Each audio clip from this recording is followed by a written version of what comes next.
Hi, my name is Tony, and today I'm going to show you how to make vegan apricot cookies from plantbasedonabudget.com. Start by preheating your oven to 375 degrees Fahrenheit, which is about 190 degrees Celsius.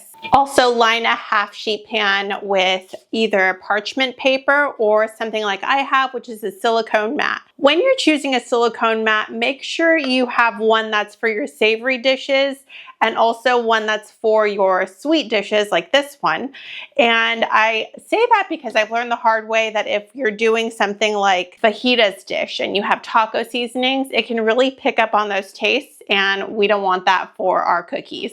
Once you line that, set it aside and grab a large bowl. I'm adding about 3/4 cup of Earth Balance. Earth Balance is a vegan butter, and you can find it pretty much at most conventional grocery stores and of course at natural grocery stores as well. I got this one at Walmart. Ideally, it would be at room temperature. To the same bowl, add 3/4 cup of light brown sugar, and using an electric mixer, mix it up until it's nice and creamy.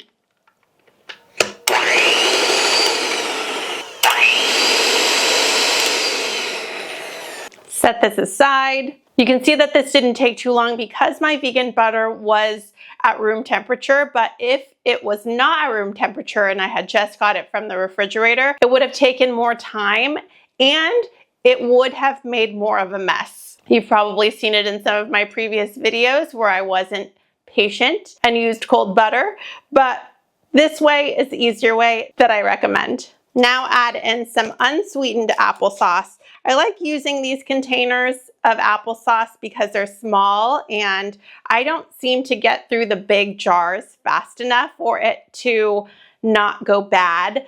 So I like to buy these small containers. And we're using 1/4 cup. Add that directly into the large bowl. I'm adding in 2 tablespoons of a plant-based milk. This is one that I got at Grocery Outlet.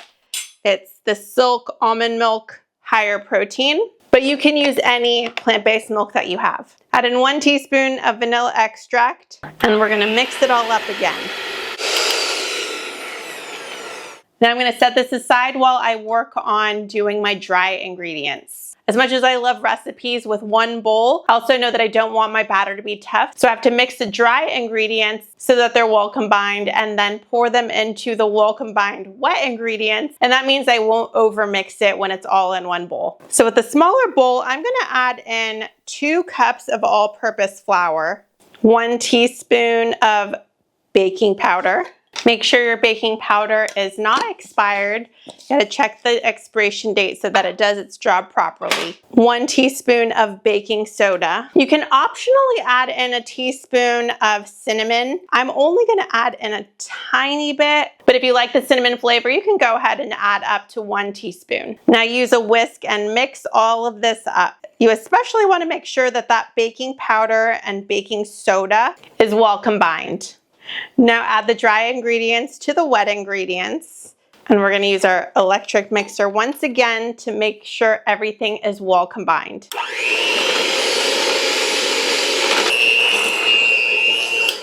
This is what the batter should look like on its own. Now I'm going to add in 1 cup of diced apricots. Ideally yours would be fresh, but I wasn't going to use mine on time, so I had to freeze them. I diced first and then I froze them.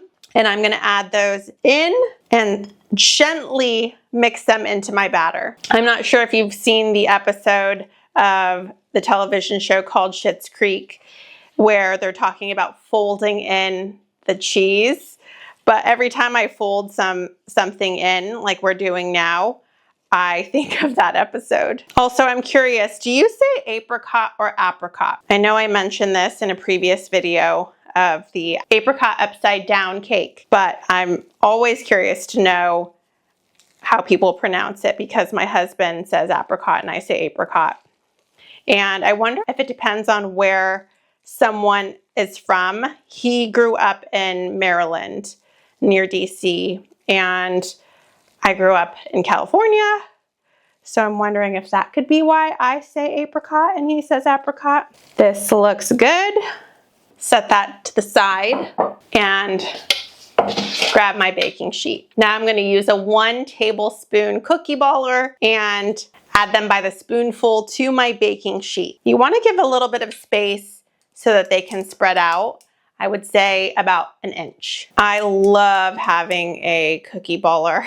I think that's what they're called, cookie baller. If I'm saying that incorrectly, let me know. But I use them for everything. I got a set with, I think, 1, 2, and 3 tablespoons.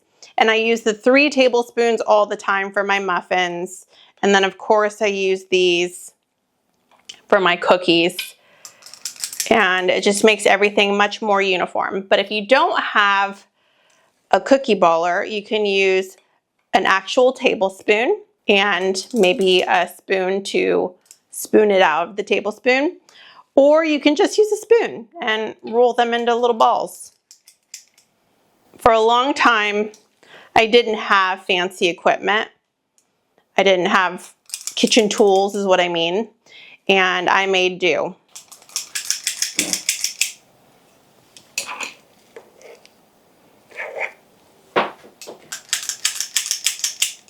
So I was able to fill up 1 whole baking sheet. I'm going to grab another one and I'm going to fill that one up as well with the remaining cookie batter. Now I'm going to place this into my preheated oven. My cookies are all done. My house smells so good and I can't wait to show them to you. I'm going to add them to a plate. I know I mentioned this before, but I really like to plate things on blue because they have such a nice pop of color.